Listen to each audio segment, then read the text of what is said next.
पश्चिम बंगाल, असम व पुडुचेरी में भारतीय जनता पार्टी की जीत के उपलक्ष्य में कमलानगर श्रीराम चौक पर प्रभु श्रीराम आरती कार्यक्रम का आयोजन हुआ। कार्यक्रम में राज्यसभा सांसद नवीन जैन ने पार्टी की इस ऐतिहासिक जीत की खुशी में भाजपा कार्यकर्ताओं के साथ प्रभु श्रीराम की आरती। पश्चिम बंगाल, असम व पुडुचेरी में भारतीय जनता पार्टी की जीत के उपलक्ष्य में कमलानगर श्रीराम चौक पर प्रभु श्रीराम आरती कार्यक्रम का आयोजन हुआ। कार्यक्रम में राज्यसभा सांसद नवीन जैन ने पार्टी की इस ऐतिहासिक जीत की खुशी में भाजपा कार्यकर्ताओं के साथ प्रभु श्रीराम की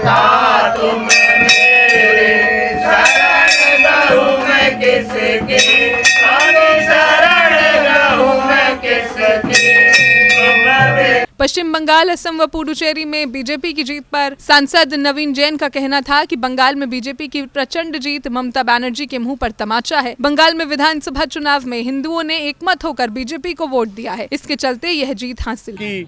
हिंदी भाषी क्षेत्र की भारतीय जनता पार्टी है। आज धीमे धीमे करके ऐसा कौन सा राज्य है जहाँ भारतीय जनता पार्टी की एंट्री ना हो, ऐसा कौन सा राज्य है जहाँ वहाँ से हमारे एमपी ना हो, हमारे एमएलए ना हो।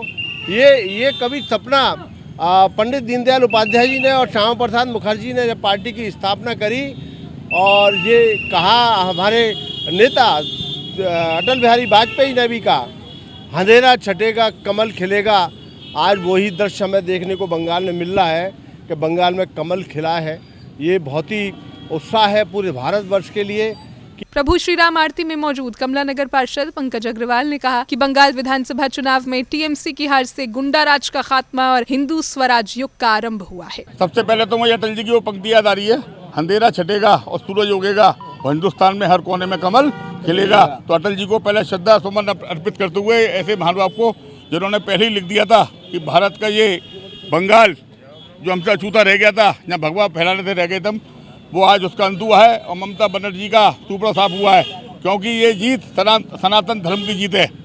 जो हिंदुओं का उत्पीड़न लगातार होता हुआ आ रहा था, हमारा घुसपैठिया बांग्लादेशी जो घुसकर हमारे हिंदुओं पर अत्याचार कर रहे थे, उसका आज अंत हुआ है।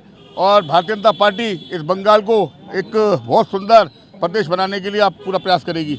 आप देख रहे बंगाल में जिस तरह की अनैतिकता थी, अराजकता थी, गुंडागर्दी थी, उस गुंडागर्दी को समाप्त करने के लिए पूरी भारतीय जनता पार्टी ने जो कमर कस के बंगाल के अंदर चुनाव लड़ा है और बंगाल के अंदर टीएमसी का सुपड़ा साफ कर दिया। ये जीत खाली बंगाल की नहीं है, ये जीत पूरे देश की है। बंगाल से जो घुसपैठी अंदर घुस रहे थे, जिससे हमारे देश की सुरक्षा व्यवस्था के अंदर विघ्न पड़ रहा था, वो सुरक्षा आज सतर्क हो गई।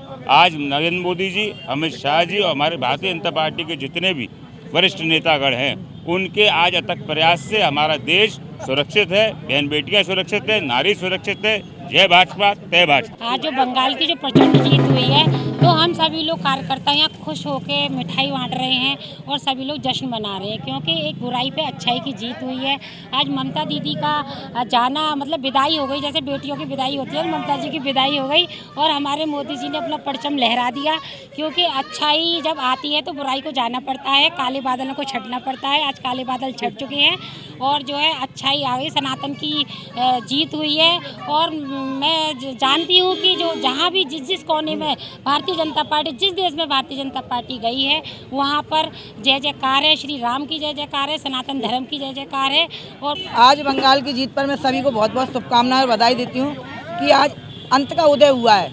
जो अत्याचार हो रहे थे, जनता ने जवाब दिया है। ये मोदी जी की और योगी जी की और अमित शाह जी की मेहनत रंग लाई है। और जो कार्यकर्ताओं ने कहना नहीं चाहिए कि ये पब्लिक जवाब देती है, और जनता ने आज दिखा दिया है कि ममता दीदी से जो परेशान थी, उन्होंने आज बंगाल की जीत करके ये दर्शा दिया है कि हम बहुत परेशान थे, अब हम आज़ाद हो चुके हैं। कार्यक्रम में मौजूद भाजपाइयों में पार्टी की बंगाल में हुई जीत को लेकर खासा उत्साह नजर आया। सी न्यूज़ के लिए अजय बहादुर की रिपोर्ट।